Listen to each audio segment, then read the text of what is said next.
Okay. We'll conclude the revision of solid state today.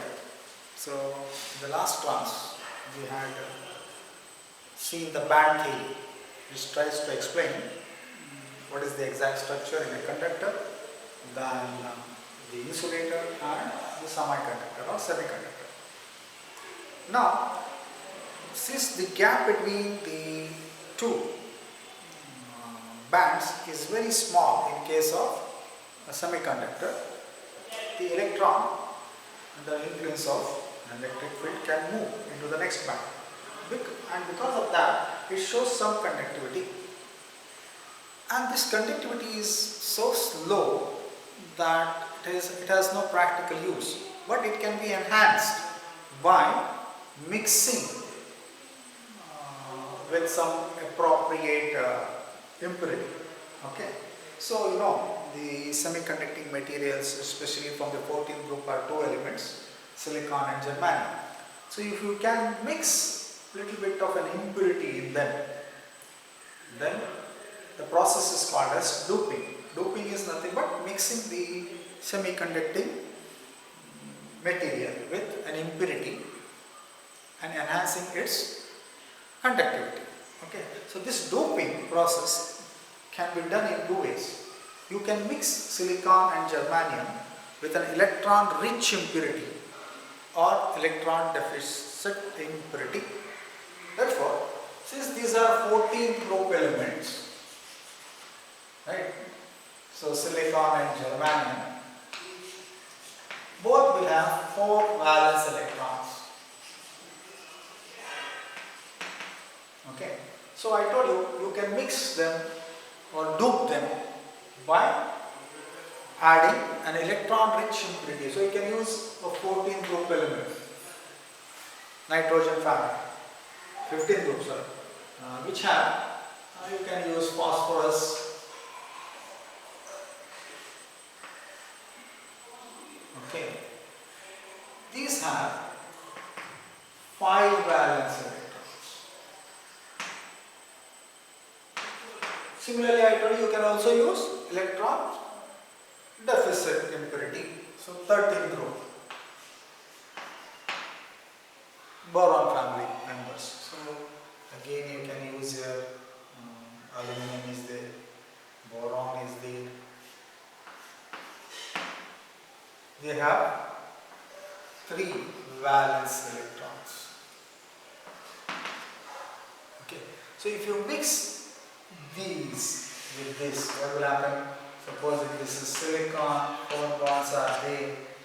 When you mix, then let us say there is phosphorus here. So this makes 4 bonds, but 1 electron remains extra, and because of that it can be delocalized, right? Therefore, when you mix 15 or electron rich impurity with silicon or germanium, then the resultant semiconductor is called N-type. But if you mix it with the electron deficit impurity, then it is called P-type. Therefore, you have 2 types of semiconductors, N-type and P-type.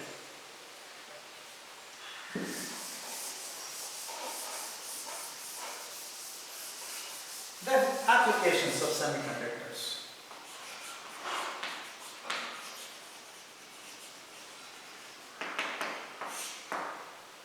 Now, this is the world of electronics, right?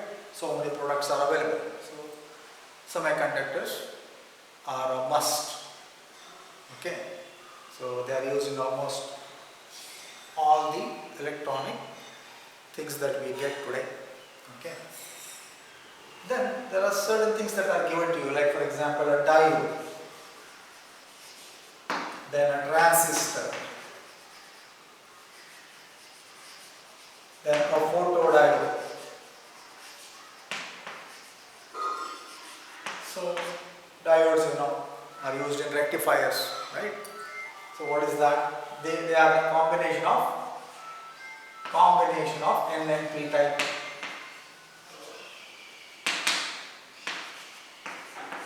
Of semiconductors. If you take transistors, they are they will always contain a sandwich layer of one type of semiconductors with two layers of other. So we have here transistors of type N, P, N, P, N, P. Okay. Fine. Then photodiodes are there. Now what you should remember here is, earlier the 14 group elements, especially the silicon, especially silicon and germanium, were doped with either electron rich impurity and electron deficient. So you have 14 group combination with 13 group to get P type of semiconductor, or you have 14 group with 15 group. But in today's world the thing has changed. It is now 15th group with 13th group with 15th group and 12th group with 16th group. These combinations are seen. Okay, especially 13th group aluminum is there, can combine with 15th group phosphorus. So indium is there, antimony, then gallium is there with arsenide. So all these new combinations are used in today's world. Here also 12th group with 16th group, you have Z and S, CD and S, you get several combinations nowadays. Okay, so these are some of the applications.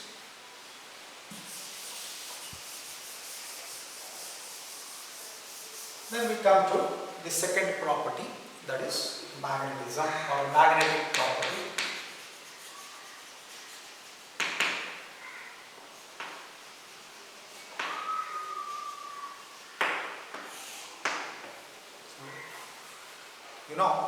Every substance will show you some magnetic property, and again the magnetic property in a substance is due to again the electrons. Okay, so the entire thing lies with the electrons. Now electron has two types of spins, right? Because inside an atom each electron behaves as a tiny magnet. Why? The reason is, every electron has two types of motions. One is the orbital motion around the nucleus. If this is the nucleus, so it moves like this around the nucleus. So it has one type of motion. Then the second type of motion an electron will have is the spin. It can move on its own axis. Okay, so an electron having these two types of motion can be considered, and it's a charged particle, right? And with these two types of motion is nothing but can be considered as a small loop of current, okay, having magnetic moment. Now the magnitude of the magnetic moment, which is mu, right, is very small. Okay, the magnetic moment of a single electron is around 9.27 into 10 raised to the power minus 24 angstroms per meter square. But this is very negligible. But when you take into account the number of electrons and multiply by this number, it makes a difference. Okay, fine. So this is how magnetism arises in substances. It is because of two types of motions of the electron. One, the orbital motion around the nucleus. Second, the spin on its own axis. Now, depending upon the magnetic property, solids are classified into 5 types. First, you have paramagnetic substance, or what is meant by paramagnetism.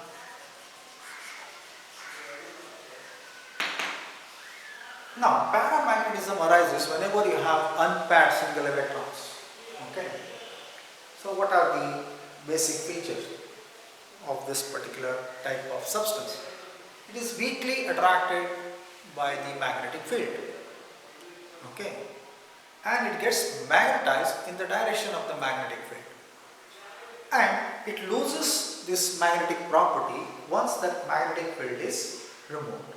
So in absence of the magnetic field, it loses its property. Such a substance is called as paramagnetic. Therefore, this type of magnetism arises due to presence of unpaired electrons. Therefore, what is the basic? Weakly attracted by the magnetic field gets magnetized in the direction of the magnetic field.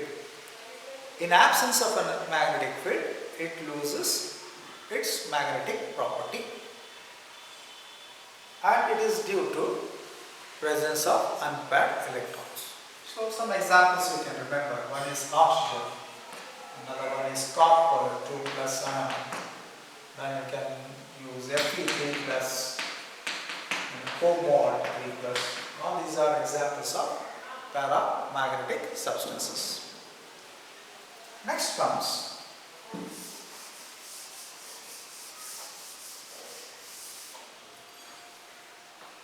the diamagnetic substance or diamagnetism.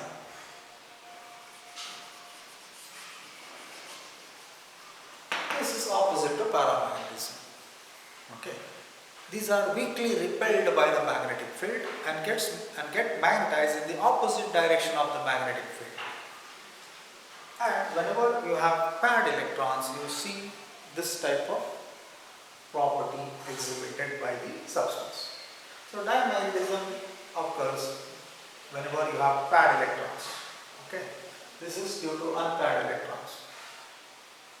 Therefore, it will have things opposite to this. So here, weakly attracted by the magnetic field, weakly repelled by the magnetic field. Get magnetized in the direction of the magnetic field, away from the magnetic field. Okay. So this is about diamagnetism. Then comes ferro.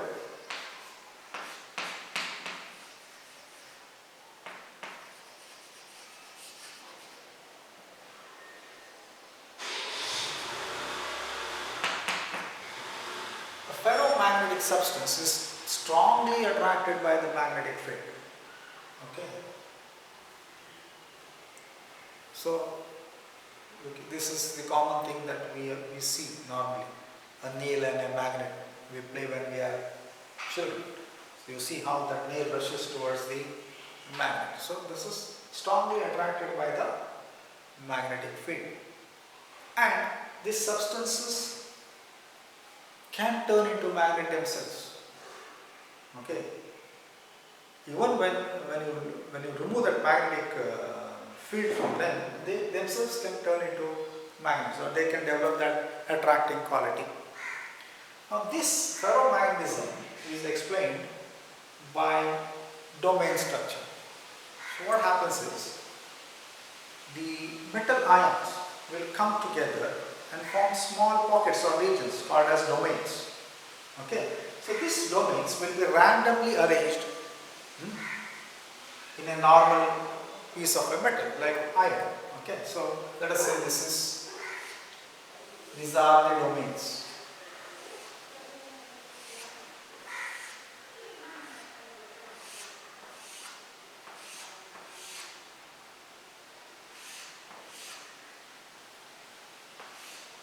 So now each domain has its own magnetic moment. Okay, now see, the domains are randomly arranged. Okay, like this.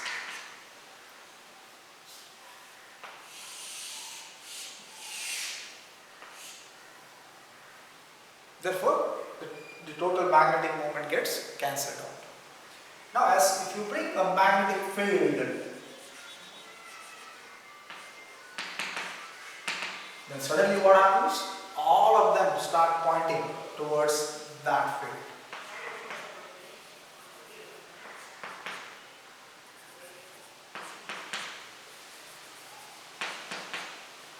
And that brings about a very rushing effect, or a very strong pulling effect is seen.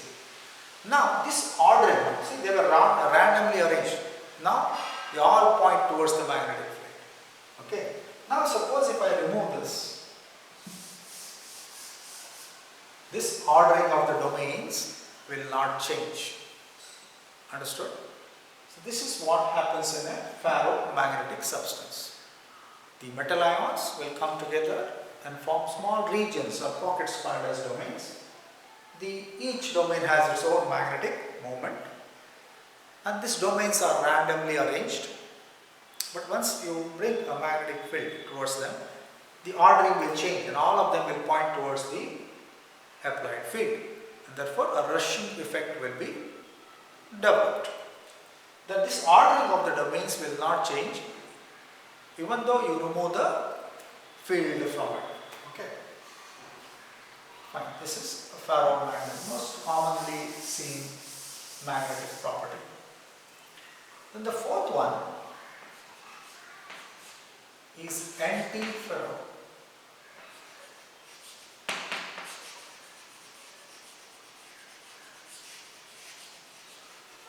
Okay, certain compounds like MnO will show this anti-ferromagnetism. So what happens here? So anti-ferro substances will behave in a similar manner relative. If you compare the things with dimagnetism, you see that they show a little bit of same properties. So what happens here also, you can use the domain structure and explain this anti-ferromagnetism. So here the domain structure will be same as that in ferromagnetic substance. Okay, here also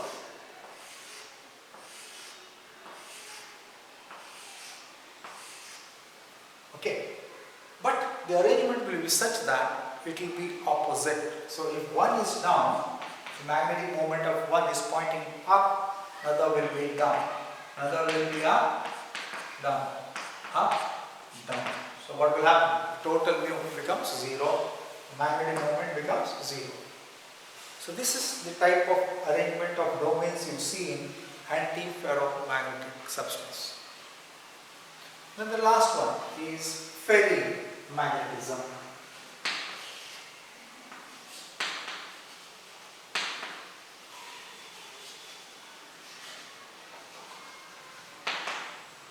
So in the ferromagnetic substance, the domains are arranged in such a way that they are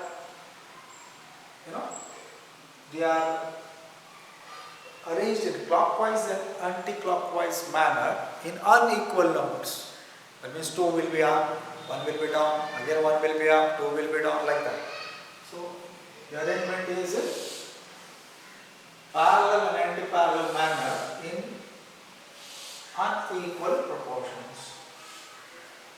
So if I take 1, 2, 3, 4, 5, 6. So let us say 1 is up, 2 are down, then again 1 is up, 1 is down, then 1 is up, like that. So parallel and anti-parallel manner in unequal proportion. So you see here 1, 2, 3, I can write this down. 1, 2 are up, pointing up, 4 are pointing down. So parallel and anti-parallel manner in unequal proportion. This type of domain structure we will see in ferromagnetism. Okay, so you have 5 paramagnetic. So ferrites are very good examples of this. So paramagnetic, diamagnetic, ferro, antiferro and ferromagnetism.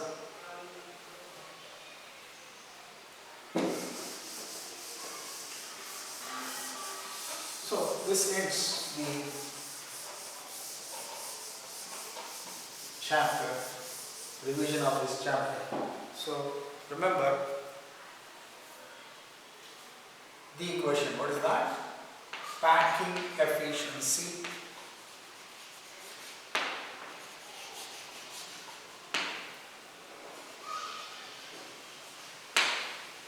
first one, either HCP or CCP.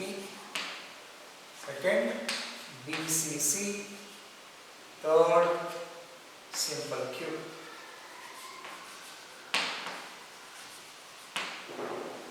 So derivation, all should know. Second question.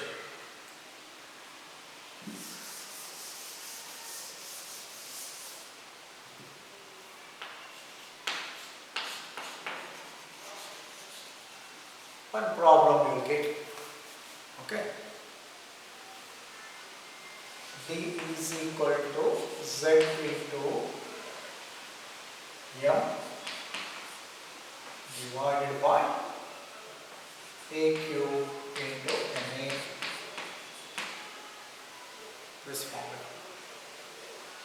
So normally a 2 marks problem or a 3 marks problem with a 3 marks derivation. Other than that,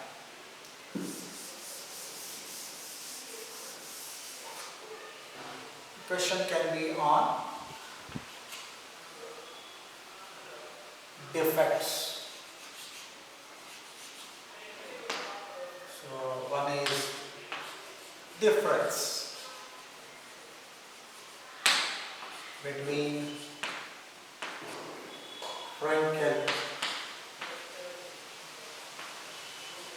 and Schottky. Okay, I'm not saying this is the question. This question has been seen in 2-3 papers. Okay. Also,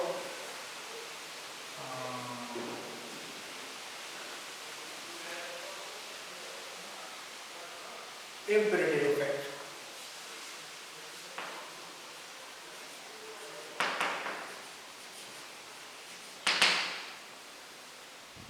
Okay. Fine. Then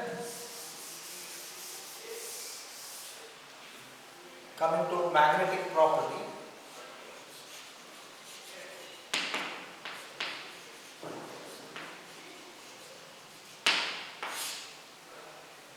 Sometimes, difference between paramagnetic and diamagnetic.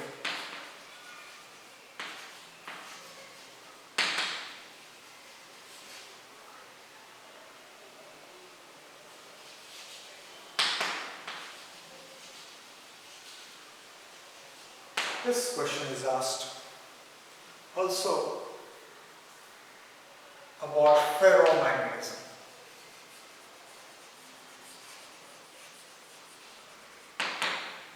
So you can concentrate on this.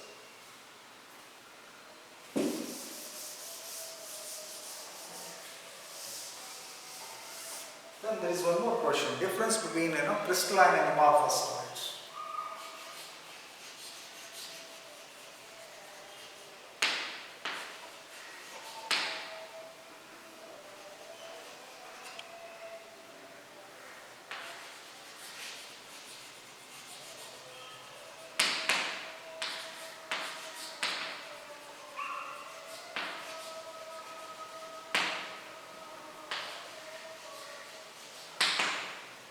Okay, this is there. Then also in that classification you can go through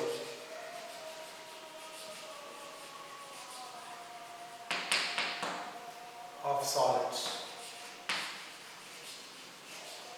especially the molecular solids.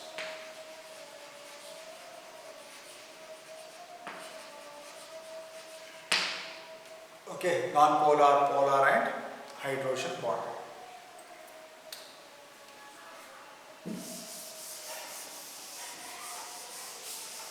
Other than this 1 mark problem or 2 marks problem can be also be on to find the radius, edge length. So this formula is also important. Radius and edge length.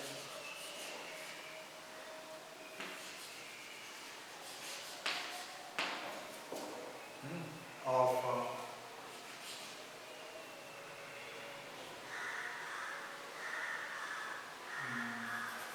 in all those things, in HCP, CCP, BCC and simple Q. So you have that A formula, the R formulas. So all are very, very important. Okay. So concentrate on these things in the first chapter. So next is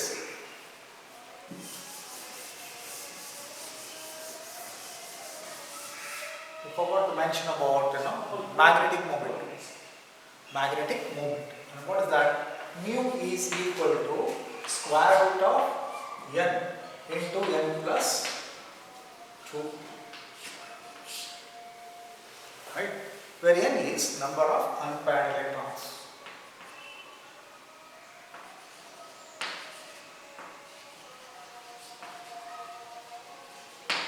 So many a times it is seen that this particular formula or problems based on this formula, particular formula are asked, and they never tell you the atomic number or give you the atomic number. Sometimes they say find the magnetic moment of